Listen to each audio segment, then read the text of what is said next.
Muy buenas tardes, estimados televidentes y radioyentes. El asedio imperial a Venezuela es el centro de las miradas de nuestra mesa redonda de esta tarde ante la gravedad de los acontecimientos que siguen teniendo lugar en nuestra región del Caribe, con la amplia presencia militar de Estados Unidos y los acontecimientos que se siguen dando alrededor de esa presencia militar. De las miradas múltiples, de los esquemas múltiples que están alrededor de esta agresión estadounidense contra Venezuela, estaremos hablando esta tarde en nuestra mesa redonda, que tengo el placer de estar compartiendo con la doctora Ana Teresa Badía, analista de temas internacionales, profesora de nuestra Facultad de Comunicación de la Universidad de La Habana. También me acompaña el máster en Ciencia Pavel Alemán, profesor de nuestra Universidad de La Habana, investigador de temas internacionales, y tengo el placer de que también me esté acompañando esta tarde ya en su nueva función nuestro colega y amigo Jorge Legañoa, presidente de la agencia Prensa Latina. Con ellos estaremos compartiendo estas miradas sobre Venezuela y sobre la presencia imperial en nuestra región, así que yo los invito a que nos acompañen para que tengan información de primera mano.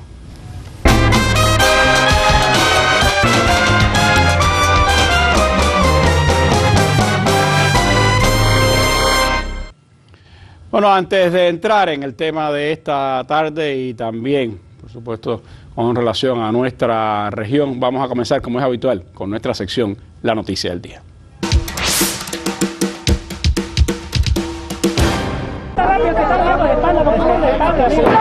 Señalando desde Bolivia que el expresidente de ese país, Luis Arce, fue detenido este miércoles en la ciudad de La Paz, según denunció la exministra de la Presidencia, Marianela Prada. En un corto video publicado en redes sociales, Nela informó que Arce fue secuestrado de manera totalmente ilegal en la zona de Socopachi, en un barrio ubicado en el oeste de La Paz. De forma extraoficial se dice que fue conducido a la sede de la Fuerza Especial de Lucha contra el Crimen en La Paz. Luego confirmaron al grupo Fides que efectivamente estaba allí para brindar declaraciones. Fuentes citadas por el medio Visión 360 señalan que Arce fue detenido como parte de una investigación sobre el presunto defalco al Fondo de Desarrollo para los Pueblos Indígenas Originarios y Comunidades Campesinas, FONDIOC, para el cual también fue retenida la exdiputada Lidia Tapi. Es un caso abocado a la etapa de Arce como ministro de Economía y Finanzas y se le acusa de haber permitido el desembolso de dinero del FONDIOC a cuentas personales, refiere la prensa local boliviana, pero es una noticia que sin duda está ahora marcando la agenda informativa de ese país y también de América Latina. Es nuestra noticia del día. A ella pues debo añadir que se ha dado a conocer en la jornada de hoy que, teniendo en cuenta la compleja situación que vive el país, el Buró Político acordó ajustar el programa de trabajo del 11º Pleno del Comité Central del Partido a una sola sesión y realizarlo el sábado 13 de diciembre por medio de videoconferencia. Esta decisión contribuirá a garantizar la mayor permanencia de los cuadros de los principales cuadros en la base, informando, compulsando y gestionando la solución de aquellos problemas que impactan en la calidad de vida del pueblo y en la reducción de gastos financieros y materiales, según ha informado hoy el Comité Central del Partido. El pleno del Comité Central será solo el sábado 13 por medio de videoconferencia. Son informaciones que marcan esta jornada y con las que comenzamos nuestra mesa redonda de hoy. Hablemos entonces del asedio imperial a Venezuela.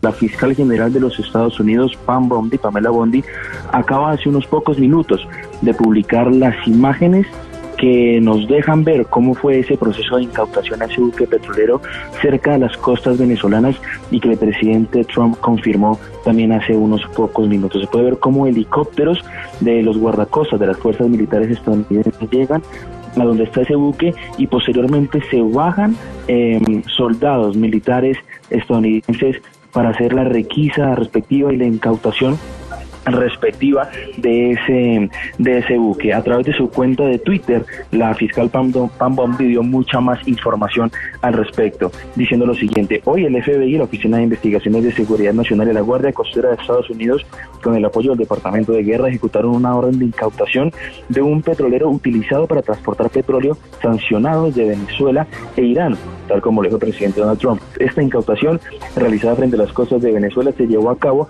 de forma segura, y nuestra investigación junto al Departamento de Seguridad Nacional para prevenir el transporte de petróleo sancionado, para que no continúe este transporte de petróleo sancionado, como ya lo dijo el presidente Donald Trump y lo dijo la fiscal general Pam Bondi.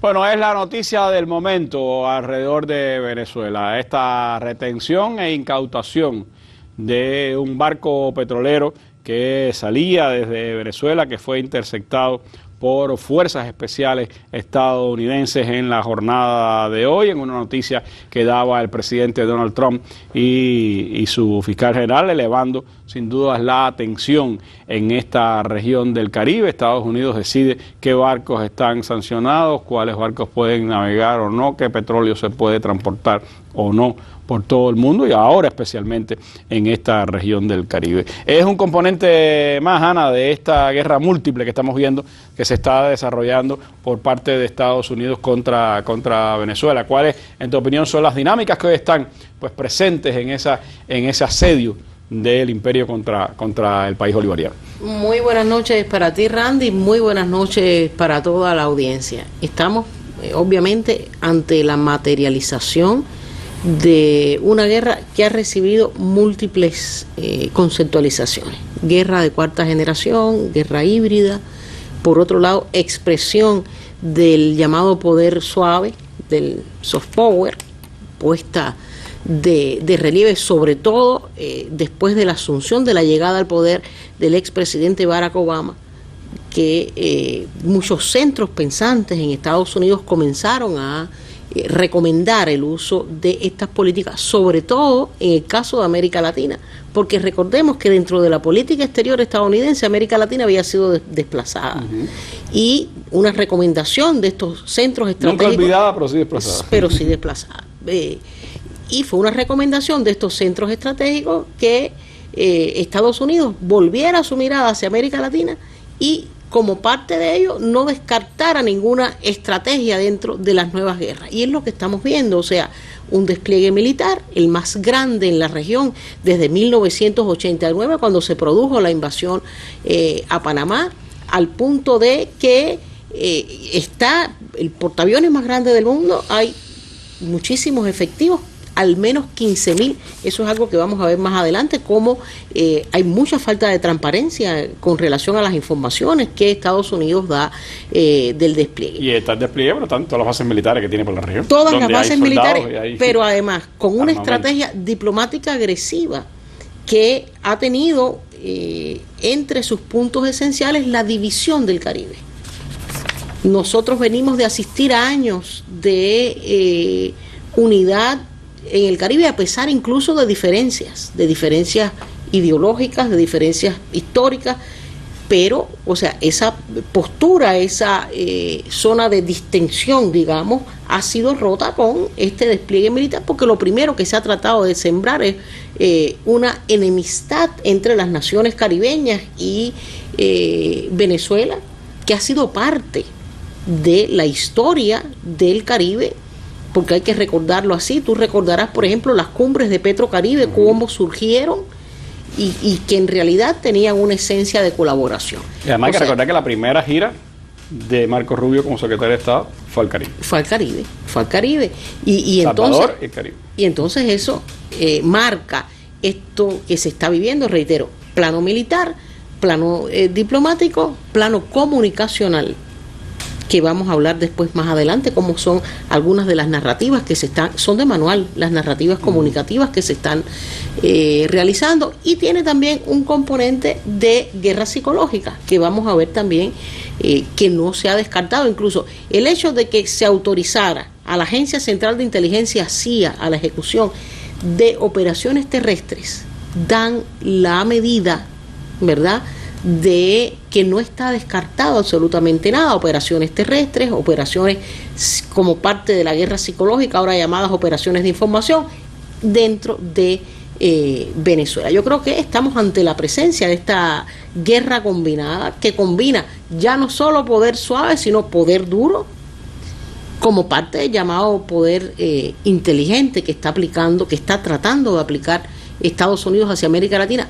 Mucho ojo, reitero, por recomendación de muchos de los centros pensantes. Y a esto estamos asistiendo, es sin duda una guerra, yo diría, prácticamente anunciada, un despliegue sin precedentes en el año 89, ya les decía, pero además llama mucho la atención de en qué escenario mundial estamos, dónde pesa la multilateralidad de un mundo que permite, por ejemplo, o que ocurre que una potencia imperial decide qué efectivos militares, decide qué armamento, pues simplemente coloca en una región determinada, ataques en la zona del Caribe, hubo un ataque también incluso en el Pacífico, y bueno, el resultado, al menos 80 muertos, las embarcaciones atacadas, no ha habido una prueba presentada, y hay también acusaciones de la legitimidad dentro de los propios Estados Unidos por parte de demócratas, incluso de republicanos, de la legitimidad o del carácter judicial que puedan tener estas operaciones, que sin duda son una preocupación, como siempre digo, no solo para el caso venezolano, sino para toda la región. Ayer se hablaba incluso de la aparición de cadáveres en las costas colombianas, que se dice pueden ser resultado de esas operaciones de desde los últimos tiempos, ¿no? Vienen apareciendo cadáveres, pero aquí en las investigaciones, sobre todo que se están haciendo en algunas zonas de Colombia, sale un hecho a la luz, y es que en muchos de estos ataques, si quedan sobrevivientes, los rematan. Que fue lo que pusieron, fue la sesión especial que hubo ahora en el Congreso, donde pusieron el ataque a una lancha, quedaron sobrevivientes y después los remataron, como para que no quedaran pruebas ninguna. Y posiblemente esos cadáveres, obviamente, sean el resultado de las segundas operaciones ya. Ahora, esta noticia de la que hablábamos ahora mismo, Pavel, de la intersección de un buque petrolero que salía de Venezuela, nos habla de un componente importante de la agresión que viene desde mucho antes, que es el tema del cerco económico contra Venezuela, que sigue siendo un arma preferida de Estados Unidos para el enfrentamiento a los gobiernos incómodos en América Latina. Bueno, buenas noches, Randy. Mira, en el caso concreto de Venezuela hay una peculiaridad, que es que su economía gira en torno a la industria petrolera. Debilitar la industria petrolera venezolana tiene serias implicaciones para el gasto que normalmente debe hacer ese país. Lógicamente, aquí habría que hablar de las sanciones a la industria petrolera venezolana, habría que hablar del largo proceso de litigio que terminó con la confiscación de Citgo. Y habría que hablar, una empresa, para recordarle a nuestros televidentes, una empresa de PDVSA que radica en Estados Unidos, ¿no? Parte del holding petrolero de PDVSA, pero en este caso tenía activos no solo en Estados Unidos, en otros lugares, sobre todo de refinación. Incluso tenía en Estados Unidos una cadena importante de servicentro. Entonces, de gasolineras, para que se entienda bien. Entonces, hay otro elemento aquí, que es que hace días, primero con el aviso de no sobrevuelo del espacio aéreo venezolano, y luego con la persecución de algunos buques mercantes que han estado ingresando a aguas venezolanas o han estado saliendo desde Venezuela, pareciera ser que se ha combinado de manera simultánea una zona de exclusión aérea y un bloqueo naval. Sí, en cualquiera de las dos opciones son evidentemente actos de guerra. Esto no puede ser, y más actos de guerra con un carácter extremadamente ilegal.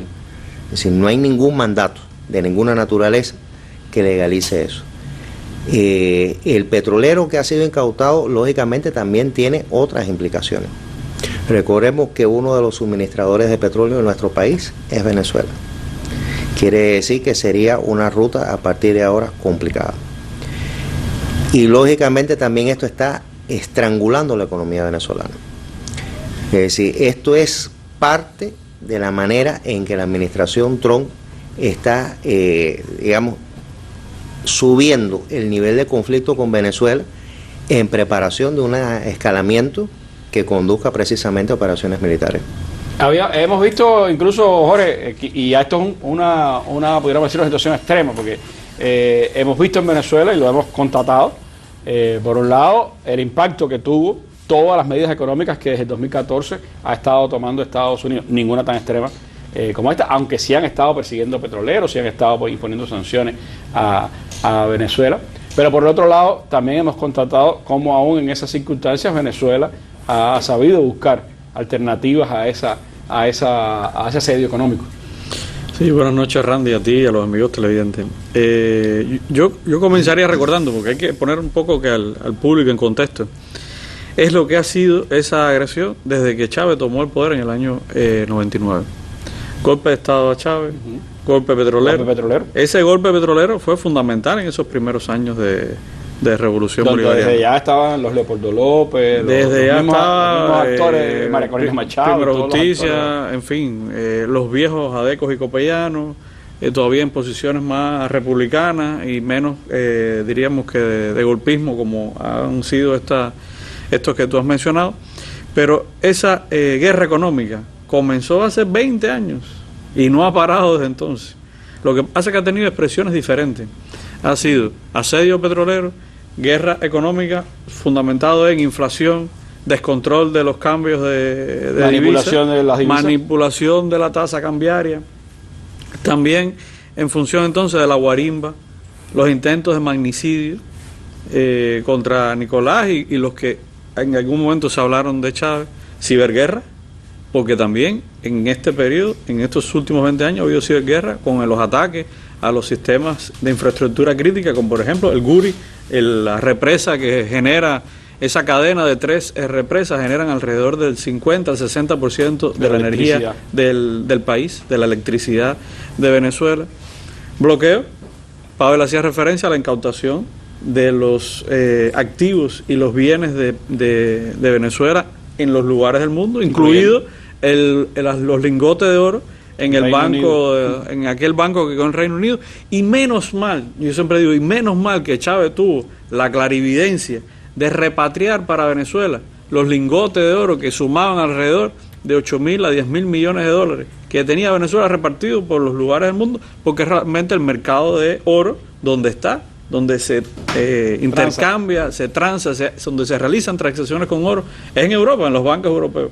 Y menos mal que sabiamente en el año 2012, si no me falla la memoria, exacto, sobre mediados del año 2012, Chávez repatrió la mayoría de ese oro, porque si no, en el momento más crudo de la crisis, 2017 a 2019, Venezuela no hubiera tenido nada, porque ya el saboteo a la industria petrolera, porque de paso es una industria petrolera dependiente de piezas y componentes que vienen de la industria estadounidense del petróleo, desde software, porque fueron ellos los que montaron esa industria petrolera en época de la Cuarta República y no dio tiempo a hacer esa reconversión tecnológica porque era muy costosa, y Chávez siempre hablaba de eso con mucho tacto. Es verdad que en estos años, del 17 al 19, hubo una inyección de tecnologías diferentes para buscar soluciones, pero realmente es una industria golpeada que nunca ha vuelto a procesar tanto petróleo como en aquella época. Claro. Que ese es otro detalle importante. Aunque 4 millones de barriles diarios. Aunque los precios del petróleo han buscado una estabilidad, han ido hacia la estabilidad, la acción de hoy ya tiene un repunte, ya tiene una expresión especulativa, bursátil, del aumento del precio del petróleo. Ligero, pero ojo, esto es un caso. No se dice cuánto cargaba ese barco. Bueno, dice Trump que era un barco muy grande, que era el más Cuando grande. Habla de muy grande, pueden ser 175.000 toneladas, 175.000 barriles de petróleo. Es una cantidad importante, muy importante, sobre todo para los destinos que podría tener. A eso sumemos a ese recorrido histórico que estoy haciendo, la declaratoria de Obama en el año 2015, febrero del 2015, de Venezuela como una amenaza inusual y extraordinaria a la seguridad de Estados Unidos, que es donde quiero caer. Hace apenas una semana se ha hecho público, ya venían trabajando en ese tema, la Estrategia de Seguridad Nacional de 2025 de Estados Unidos. De Estados Unidos. ¿Qué dice? Y quiero reparar en 3 cosas que dice. Política exterior centrada, estamos hablando del gobierno de la administración Trump, en la reafirmación de la soberanía de Estados Unidos y la reestructuración del hemisferio occidental. Ojo, reestructuración del hemisferio occidental. ¿Bajo qué criterio? ¿Bajo qué égida? ¿Bajo qué nivel de influencia de Estados Unidos y presencia en la región? Y dice, como espacio, esta reestructuración del hemisferio occidental, como espacio de influencia exclusivo para el interés nacional. Fuera China. América para los americanos. Bueno, vaya, más claro, es una reconceptualización de la doctrina Monroe, que por supuesto Donald Trump nunca reconocería que estas son las ideas de James Monroe, por su ego personal y características, pero es justamente la doctrina Monroe lo que estamos leyendo, bajo un espacio de influencia exclusivo para el interés nacional. China no puede estar aquí, no pueden haber otras alianzas. Rusia, por Dios la vida, ¿qué hace aquí Rusia? No, adiós. ¿Qué meta se propone esta estrategia de seguridad nacional? Control fronterizo, desde el punto de vista narrativo, reindustrialización, seguridad económica y estabilidad regional selectiva. Selectiva. O sea, ¿de qué estamos hablando? Estados Unidos, dicen ellos, actuará desde sus intereses, cuando sus intereses estén en juego, incluidas las intervenciones. O sea, lo que estamos viendo en estos días es justamente las acciones de implementación de la Estrategia Nacional de Seguridad de Estados Unidos. No hay ninguna sorpresa en lo que estamos a lo que estamos asistiendo. Y va a tener un impacto económico en la región, porque además no podemos perder de vista qué está pasando en Honduras, qué está pasando en ese Caribe insular, las elecciones recientes que ha habido en algunas de estas islas que de alguna manera han funcionado como aliados, en CARICOM, por ejemplo, y eso lacera y erosiona la unidad regional, que hasta ahora ha sido una joya para la región del Caribe. Entonces yo creo que la situación es muy compleja. Muchas veces a los amigos venezolanos, que todos tenemos compañeros, amigos, camaradas, personas con las que hemos trabajado, te lo pregunto, y cuéntame cómo está Caracas, y te dicen en completa tranquilidad. Sabana Grande con fiesta. Sabana Grande con fiesta, una Navidad adelantada decretada por el gobierno, y la gente yendo a la playa a comerse su churrasco, a pasar la Navidad adelantada, el pan de jamón, etcétera. Y tú dices, bueno, eso es positivo porque habla de un país que funciona. Un país que está en calma, un país que no tiene miedo, un país que tiene una tabla tremenda, pero por el otro lado, el peligro de la desmovilización. Y el peligro de lo que significa esa presencia militar tan grande de Estados Unidos, aunque a su vez Venezuela, por supuesto, también ha tomado medidas. Sus previsiones. Yo se les propongo hablar del ámbito militar, lo que significa y lo que puede significar más allá de Venezuela, esa presencia militar y cualquier acción que ocurra contra Venezuela, como puede ser previsible entre tanto despliegue militar en la región. Hacemos un alto y regresamos con ustedes.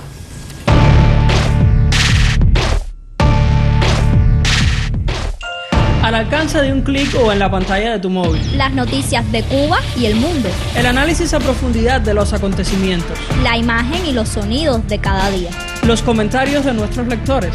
Cuba Debate. Una mirada desde Cuba en el espacio público digital. www.cubadebate.co.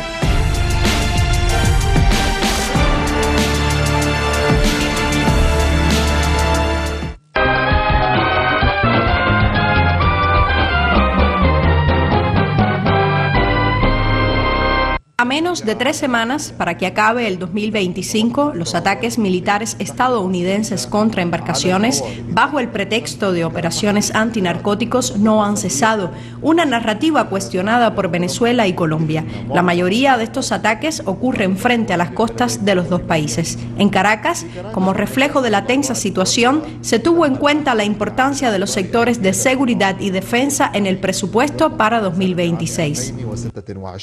Este presupuesto para el año 2026 tiene previsto y contemplado los recursos que se requieren para la seguridad y para la defensa de Venezuela, para la defensa de nuestra integridad territorial, para la defensa de la soberanía nacional y, lo más importante, para la defensa de nuestra dignidad histórica. Que aquí nadie se rinda, que aquí nadie tome el rumbo de los que no se sintieron venezolanos. El enfoque de Venezuela no se limita al sector de la defensa y la seguridad. La alimentación es una prioridad absoluta en la agenda del gobierno bolivariano mediante la producción y distribución de alimentos a mejores precios. La semana pasada llegamos a 2.700 comunas, ¿verdad? Esta semana vamos a llegar a 2.961 comunas. Correcto. Para atender 2.206.000 familias aproximadamente. Es gente, casi 10 millones de personas. Y estamos moviendo toda la logística. Impresionante. 1.316 grandes camiones de carga pesada. Logística de primer nivel mundial que hemos construido poquito a pasito, hechos los loquitos. Pasito a pasito se va lejito, como se dice. Por su parte, el ministro de Defensa venezolano, Vladimir Padrino López, afirmó que Venezuela es capaz de enfrentar cualquier adversidad en la búsqueda de la libertad, la independencia y la paz.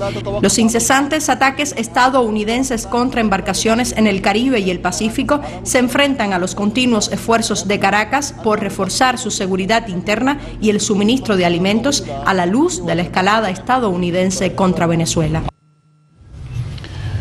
Bueno, el ámbito militar, Venezuela preparándose y además pues también reforzando dentro de su presupuesto del 2026 necesario pues esta preparación para la defensa y por el otro lado la presencia militar estadounidense en el Caribe. Decíamos, Pavel, prácticamente desde la primera mesa que hacíamos sobre este tema, que estábamos hablando de un conflicto que, aunque involucra directamente a Estados Unidos y Venezuela, tenía implicaciones mucho más allá de esos dos escenarios.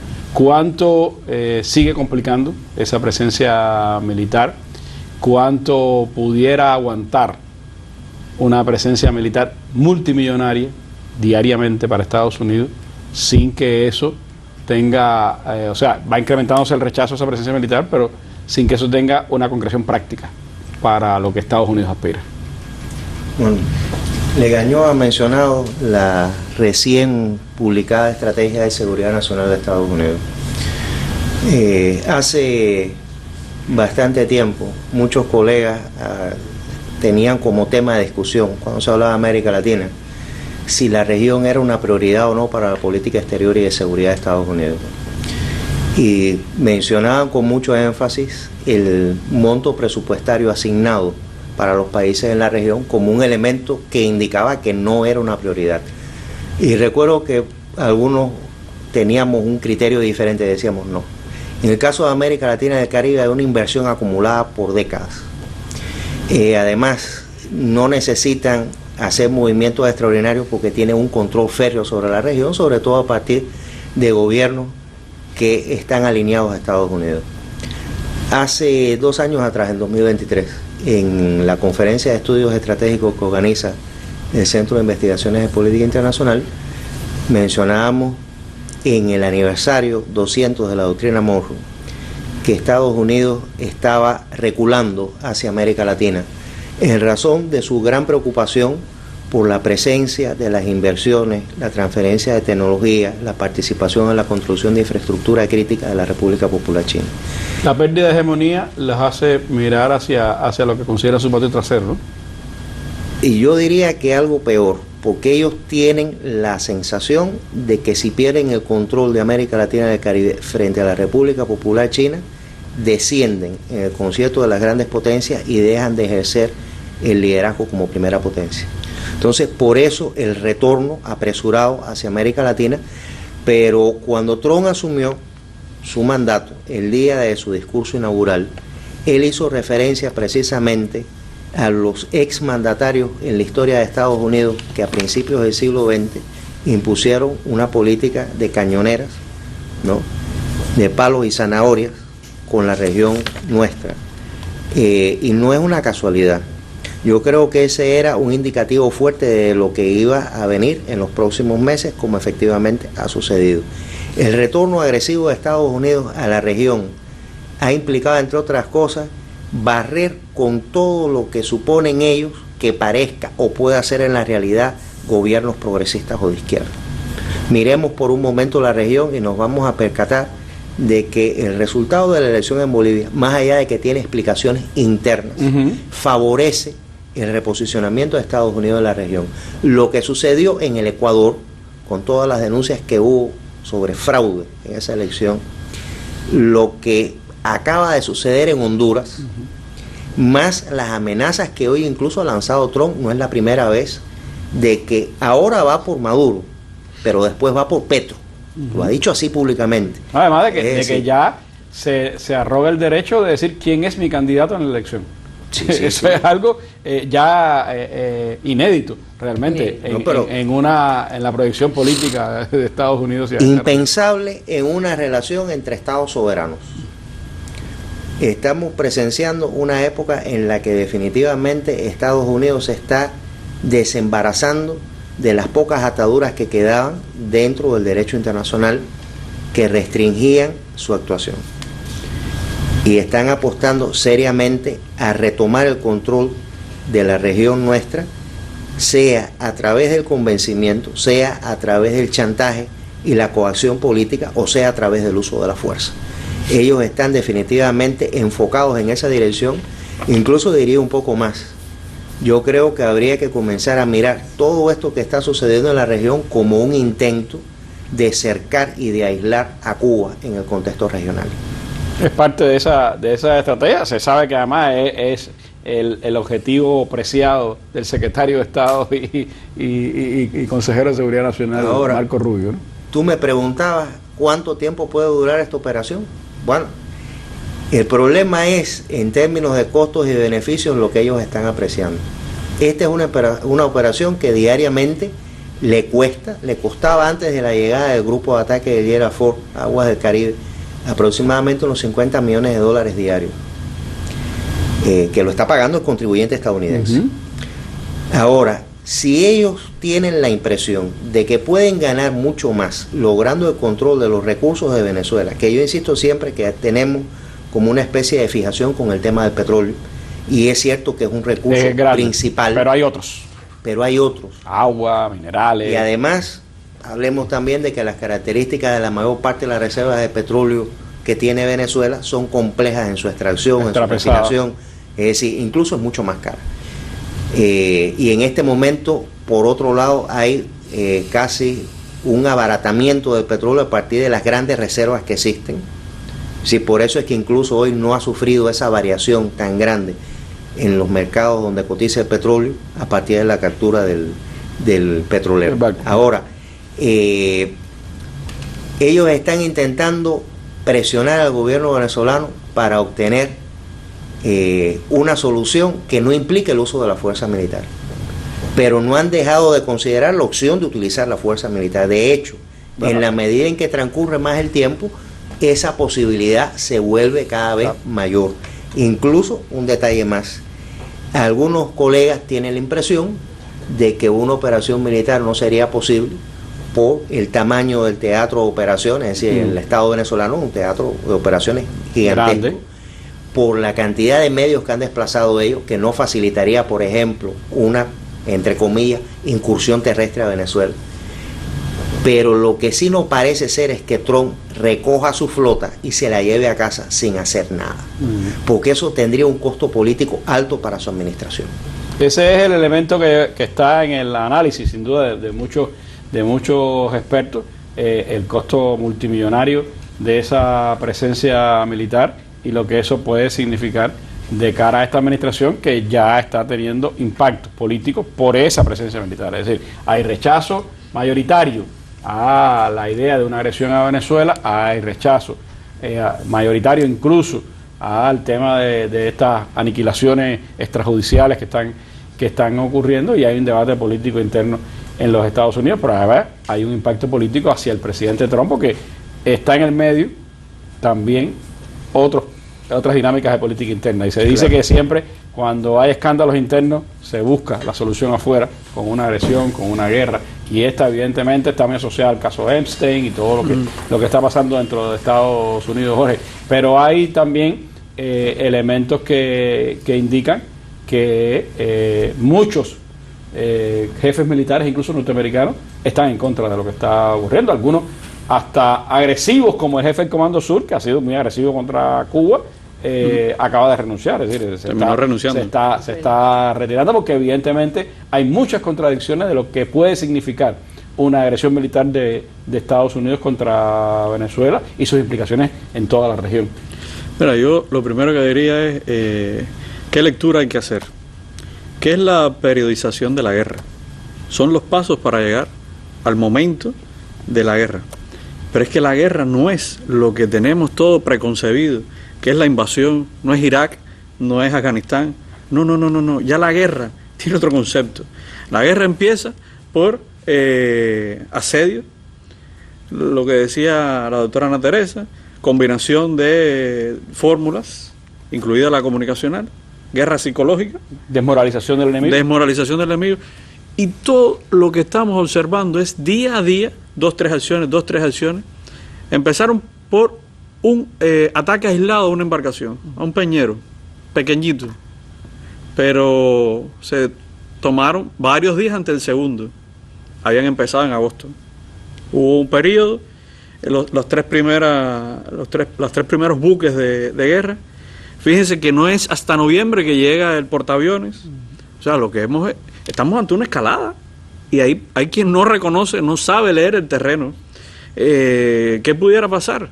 No. La mesa está servida para un golpe quirúrgico aéreo limitado, que es 2 bombas. Ayer hubo una incursión interesante de dos casas de combate en territorio, o al menos es lo que están diciendo determinadas fuentes, porque también es parte de la guerra psicológica.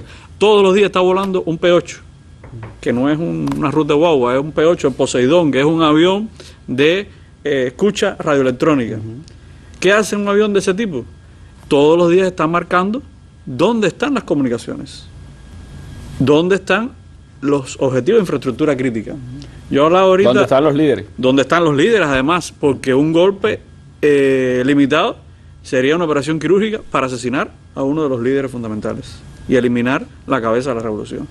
Si usted me pregunta por qué no han atacado, no, porque no tienen consenso, primero, de la opinión pública norteamericana, aunque eso les resbala bastante a ellos, pero estoy viendo muchos sondeos últimamente, una filtración de CNN, del Pentágono, una filtración de Washington Post, una filtración. Las últimas 2 semanas han empezado a aparecer cosas de este tipo que son sintomáticas de por dónde vienen. Y no se puede tener y descuidar. ¿Por qué no han hecho un golpe aéreo contra, digamos, una refinería como el Palito o una represa como el Guri? Un lugar como el Guri, porque también están apostando a lo que decía el doctor Pavel, a que se desmoralice y agarrarlo todo mansito, y no perder la capacidad productiva petrolera, todo lo contrario, después incrementarla. Entonces yo creo que no podemos perder de vista que nadie va con 12 aviones, un portaaviones, 15.000 soldados ahí a tomar el sol en el Caribe. Y el peligro es latente, y lo que tenemos es que estar preparados para situaciones muy complejas. Yo decía que tiene el elemento, siempre vemos el despliegue militar en el Caribe, pero hay que recordar que Estados Unidos tiene 7 bases en Colombia, tiene la base Palmero en Honduras, tiene bases en Puerto Rico, tiene la base naval de Guantánamo, la ilegal base naval de Guantánamo, y tiene otras bases en la región. Y lo otro que están viendo también es la reacción de las Fuerzas Armadas venezolanas, bolivarianas. Una apuesta clara de esas operaciones encubiertas de la CIA es a tratar de dividir la alianza cívico-militar en Venezuela, a tratar de generar fuerzas que den un golpe de Estado. Y eso está desde el Manual de Operaciones Especiales del 2010, que tantas veces hablamos aquí, de la guerra híbrida o de la guerra de cuarta generación, que hablaba de todas esas etapas, ¿no? En la que la última era la guerra militar. Es decir, Estados Unidos evidentemente está tratando de que sus presiones militares, sus presiones psicológicas, sus presiones mediáticas lleven a un derrumbe del proceso, a una desmoralización,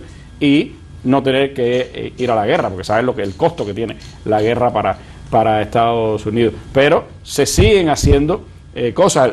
Hablábamos ayer, Ana, de Washington Post revelando que el día del cumpleaños de Maduro pensaban que los aviones entraran a Venezuela y tirar volantes y hacer todo un operativo de guerra mediática psicológica, ¿no? Claro, la prensa de Estados Unidos hizo esa revelación, estaba todo previsto para el 23 de noviembre, fecha del cumpleaños del presidente Nicolás Maduro, lanzar panfletos. O sea, el que ha estudiado un poco de estrategia militar, de doctrina militar, sabe que cuando esto se hace es porque detrás que viene una agresión. O sea, eso está descrito así en los manuales. Aquí hay algo que no podemos perder de vista, que tiene que ver con cómo han iniciado las intervenciones de los últimos años en Estados Unidos, Irak, Libia, de la misma manera. O sea, desde el punto de vista comunicacional, lanzando panfletos. Yo recuerdo, por ejemplo, en Irak, en su momento, cómo fue la agresión a Irak, panfletos, bombas con comida desde los aviones e intervención terrestre para, en el caso de las emisoras locales,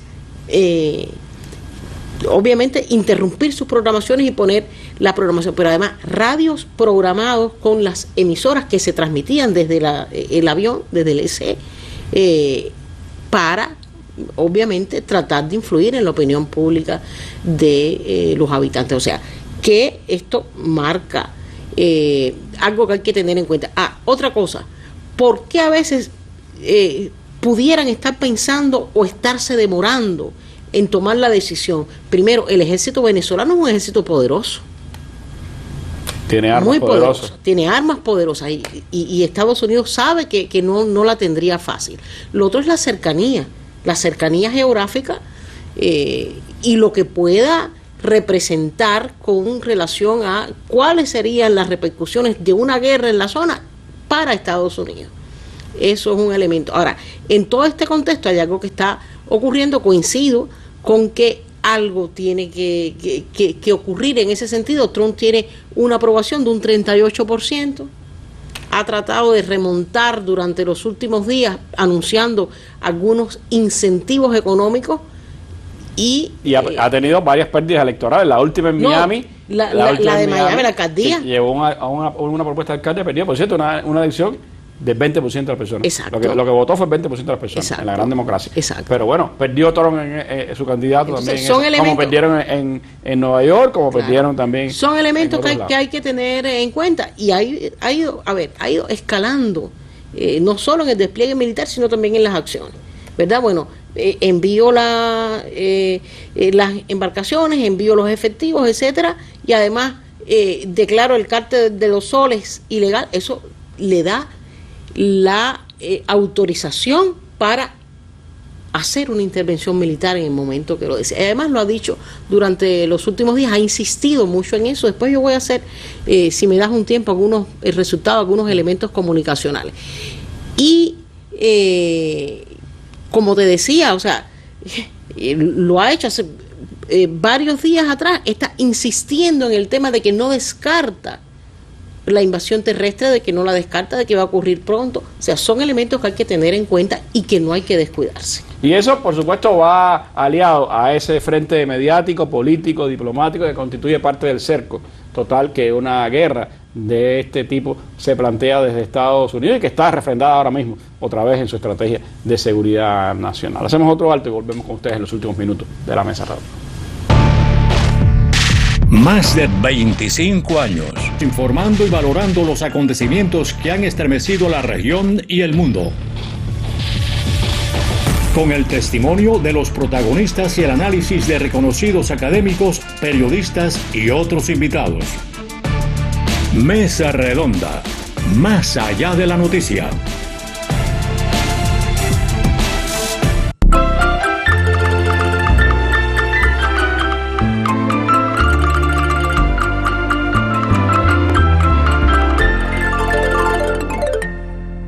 La portavoz del Ministerio de Relaciones Exteriores de Rusia, María Zaharova, advertía a Estados Unidos sobre los peligros de iniciar un conflicto a gran escala con Venezuela, indicando que la situación amenaza con tener consecuencias impredecibles para todo el hemisferio occidental. Respondiendo a las preguntas de periodistas sobre la estrategia nacional de Estados Unidos, Zaharova comentaba los cambios en la política estadounidense hacia el hemisferio occidental previstos en este documento. Comparaba la política propuesta por el actual mandatario con la llamada enmienda Roosevelt. En este caso, decía, la propia Zaharova, que en su día proclamaron el derecho de Washington a intervenir en América Latina. Decía Zaharova que esto es particularmente alarmante dadas las tensiones actuales que el Pentágono alimenta deliberadamente en torno a Venezuela. Espera que la Casa Blanca logre evitar caer en un conflicto a gran escala que amenaza con tener consecuencias impredecibles para todo el hemisferio occidental.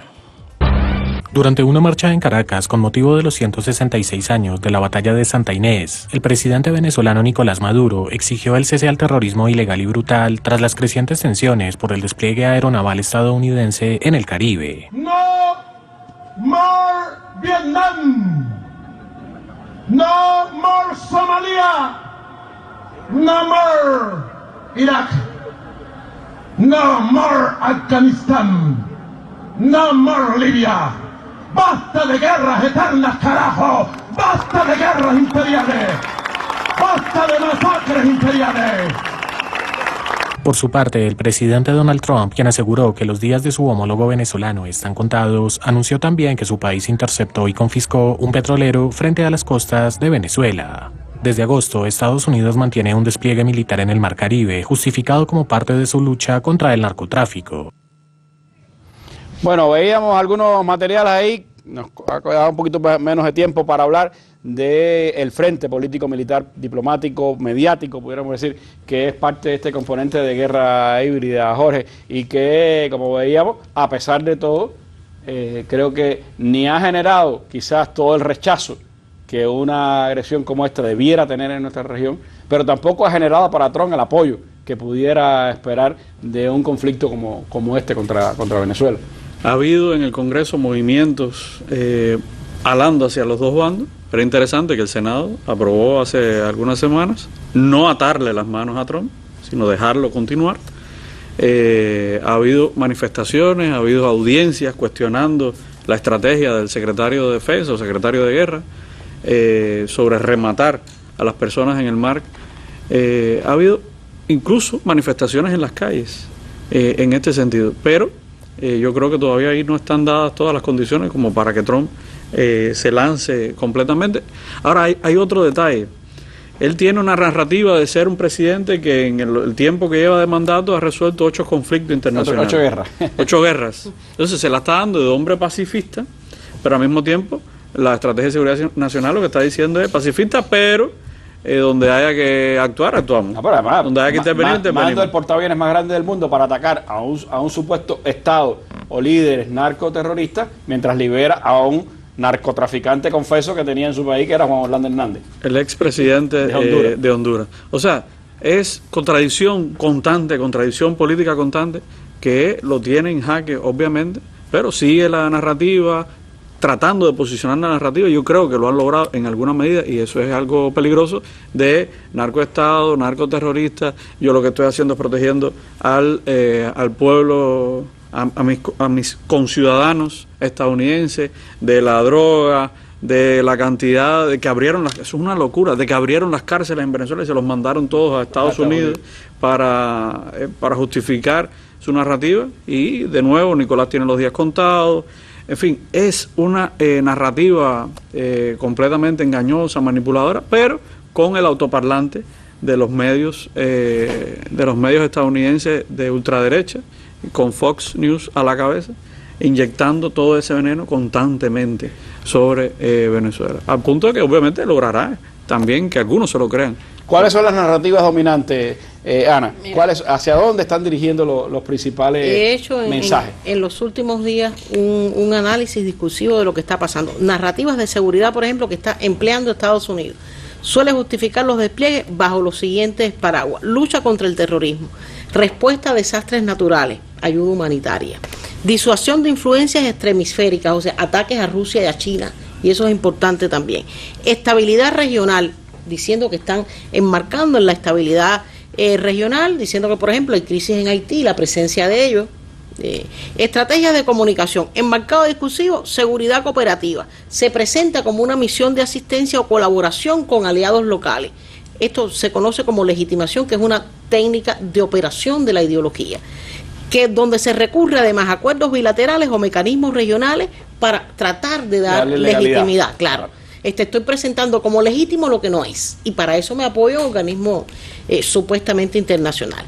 Hay un problema también, transparencia selectiva. Se anuncian ejercicios conjuntos, colaboración, pero se omiten detalles operativos. No sabemos a ciencia cierta cuántos efectivos hay. ¿Qué hacen los aviones en El Salvador? ¿Qué hacen los aviones en Puerto Rico? Audiencias diferenciadas, público interno hacia Estados Unidos, se enfatiza en la protección de los intereses nacionales y la seguridad fronteriza. Aliados regionales, se resalta la cooperación, y lo que ellos llaman países críticos, Venezuela, Cuba, Nicaragua, son presentados como enemigos a los cuales hay que expurgar, a los cuales hay que excluir. Reacciones y percepciones fundamentales, la división política, claro. Los gobiernos... Intentan fomentar esa división. Exacto. Los gobiernos unidos suelen respaldar la presencia como parte de la seguridad colectiva. Gobiernos de izquierda acusan a Estados Unidos de militarización y sociedades mixtas con preocupaciones sobre la soberanía, pero también no dejan de tener expectativas ante la ayuda supuesta ante desastres y crisis. En el caso de los medios y redes sociales, cobertura también polarizada, desinformación, circulan teorías sobre objetivos ocultos, el control de los recursos, cantidad de transparencia de operaciones y dónde están las pruebas, por ejemplo. Impacto en la estabilidad regional, riesgos de escalada, porque esta retórica confrontacional puede aumentar tensiones con otros países, dependencia. Algunos estados caribeños podrían verse forzados a unirse, y esto limitaría obviamente su política exterior, porque están trabajando para eso, para apuntar precisamente a la división. En síntesis, voy a dejar para otra oportunidad cómo se está trabajando el tema de las operaciones psicológicas, que son consideradas como operaciones de información dentro de la nueva estrategia militar, que es importante también. Sí, que ahí entre otras cosas, han intentado, por un lado, trabajar el tema de divisiones entre los líderes bolivarianos, inventan negociaciones con X o con Y, y también han intentado, incluso Reuters mediante, que hablar de que si Cuba está negociando a espaldas de Venezuela, una mentira, bueno, que ha sido desmentida por la viceministra Josefina Vidal, y que es parte de ese intento también de crear otras herramientas de asedio a Venezuela. Me quedan un par de minutos, Pavel, 3 minutos. ¿Cómo catalogar la situación en este minuto? ¿Qué elementos resaltaría de lo que está ocurriendo del asedio imperial contra Venezuela? Mira, breve y muy rápido. Yo creo que han pasado cosas en estos días que quizás vistas de manera aislada uno no le da la debida importancia. Se ha vuelto frecuente el sobrevuelo del espacio aéreo venezolano por parte de aviones de combate de Estados Unidos. Lo mismo bombarderos B-52, cazas F-18, cazas F-35. De alguna forma eso puede generar en un momento determinado una confrontación, porque son vuelos provocativos. Y uno supondrá que un Estado nacional en defensa de su soberanía no debe admitir eso.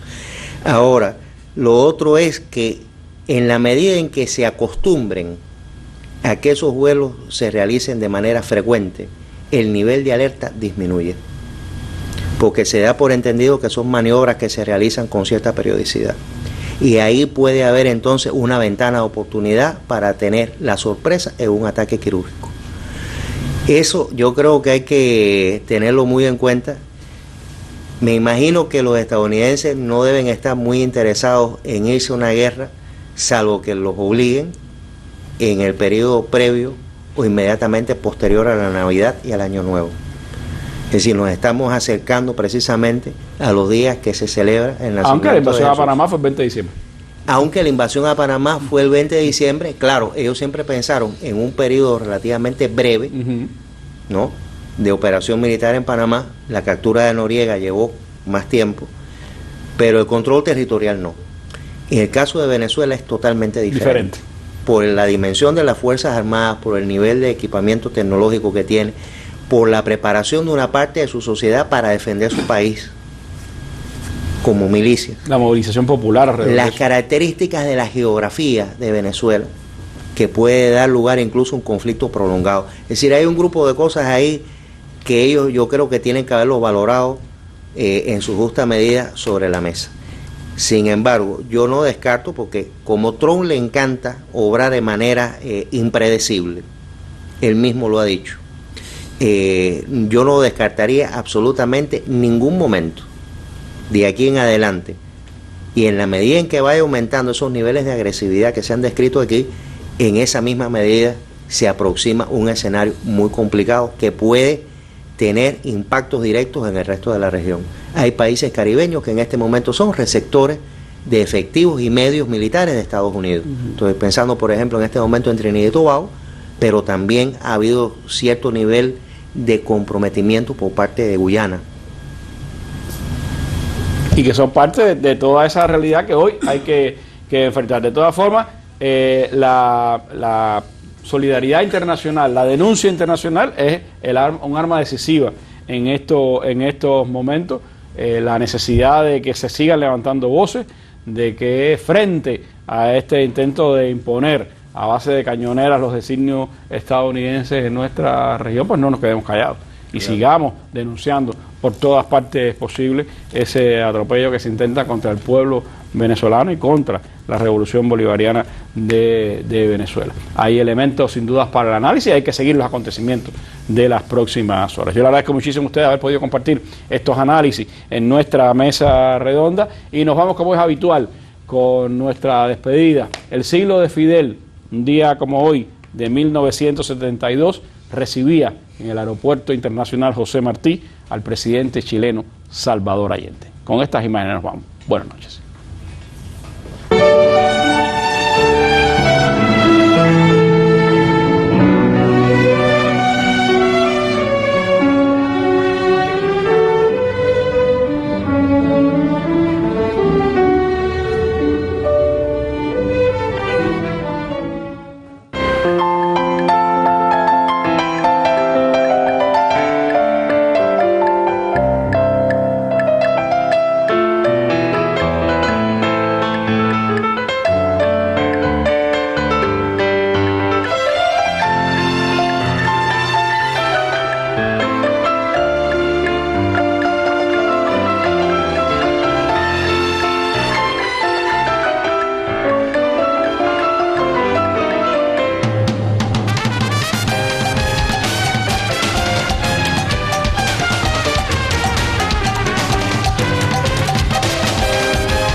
Te propicia